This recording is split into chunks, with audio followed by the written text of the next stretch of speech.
chief, followed by an update from our incident meteorologist and fire behavior analyst, and then wrapping everything up will be our incident commander, Randy Johnson.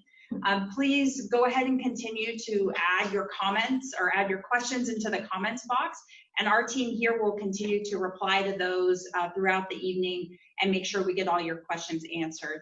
Thanks again, and I will introduce Russ here for a quick operational update. Good evening, Russ Hamilton, Planning Ops for the Riverside incident.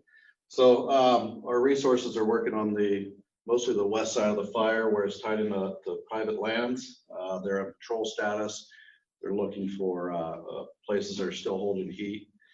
And that will continue over the next couple of days. Also looking at possibly doing some erosion control, suppression repair. So it's taking down dozer lines and setting up water bars, preparing for erosion control. As we come across the top of the fire, still along private land there, private property owners. Same thing, we are setting up for suppression repair as well as continuing to monitor that and control that. As we come out from where the black line here starts or stops on the map and the red line picks up, this is all indirect line that comes out and comes down and around. So we've had folks in there opening up existing road that's in there that's been brushed over. We're cleaning that out and opening that up. We do have access all the way through now, all the way down to the fire that's down to the south of us, Lion's Head Fire. And we're going to continue over the next couple of days working on brushing that out, opening that up, and doing a lot of chipping work in there. So that's where we're at today, as well as a look into the next few days, 2 shifts.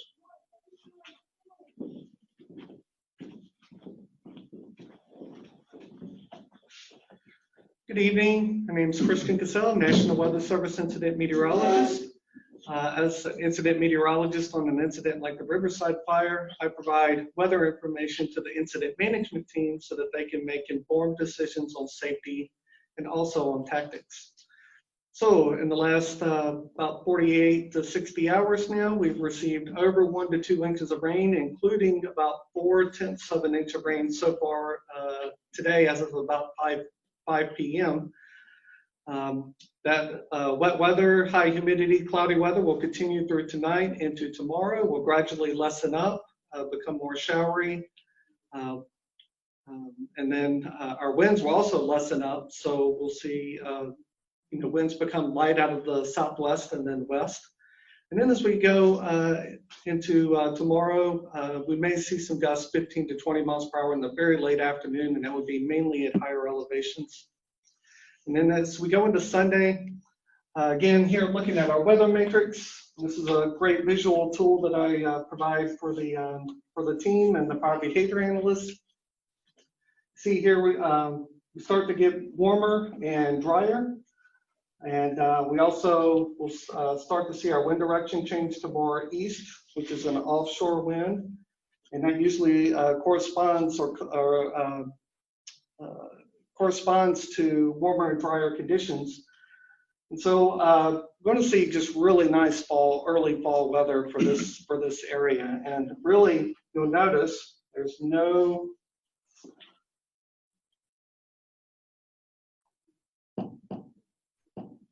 notice nowhere on here there's any red for next week, and that's really good news. The days that we saw the really significant growth, there was a lot of red on here, and with only yellows, the weather conditions are just not going to be the same as when we saw those conditions in early September when this fire spread. So it's going to be really nice weather for most of next week. So with that, that's your weather. Thank you very much. Have a great evening. Good afternoon, Jason. Good evening, Jason McGovern, Fire Behavior. So today on the fire behavior was very quiet.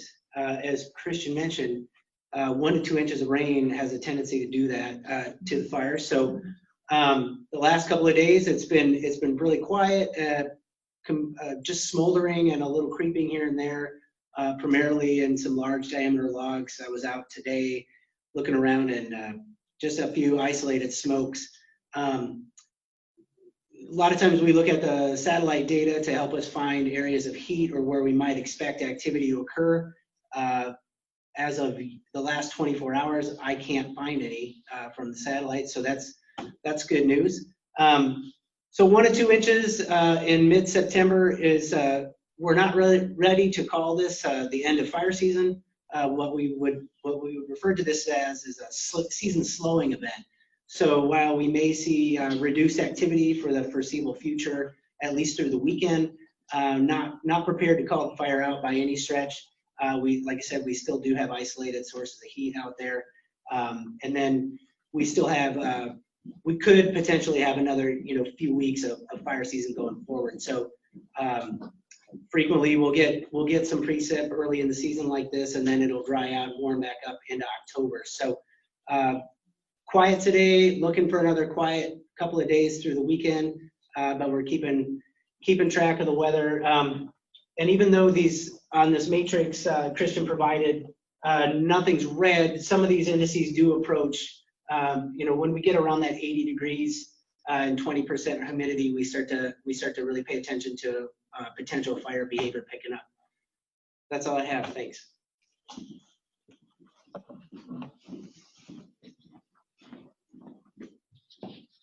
Good evening, folks. Thank you for the opportunity to join your meeting tonight. So Randy Johnson, Incident Commander Trainee with PNW 3. We're the team transitioning in, picking up from where the Southwest team took off. They're headed home to get some much needed rest. So PNW 3 is from the Northwest, one of 2 Type 1 incident management teams that reside here in the Northwest. Again, happy to be here. And today, as we talked about, is a transition day for us. We're going to build on the momentum that Southwest team had going, minimize the impacts to the community and the firefighter to the maximum extent as we go through this transition. So today, we talked about transition, and you've heard from the weather and fire behavior. It's not only the team transitioning, but it's also weather and seasonal transitions that we're dealing with as well.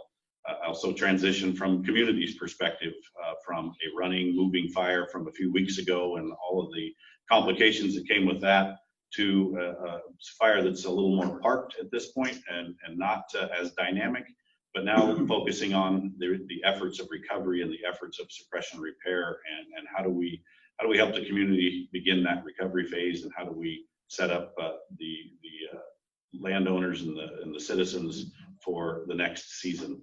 So we'll be focusing on that going forward, all the while paying attention to the fire that still is on the landscape. There still is, as Jason said, fire season's not over, but we do have an opportunity here with a pause to do some good work, make sure that this footprint stays where it's at to the best of our ability, and again, set up the community for the next for the winter, as it were, going into it.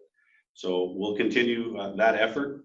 Also be looking, as we are here for the next couple of weeks, to the south, to the Beachy Creek fire, and how we will be working to support that effort as well going forward. So again, I appreciate the opportunity. If you have questions, please put those in the comment box, as Katie mentioned, and we will be sure to address those as soon as possible. So thank you again. And thank you again, everybody, for joining us this evening. Like Randy mentioned, please go ahead and put your questions in the comment box. We'll make sure our staff gets to those. And please join us again tomorrow evening. Hopefully we've got our technical difficulties worked out by then, and we'll be back live same time tomorrow evening. Thanks, and we'll see you tomorrow.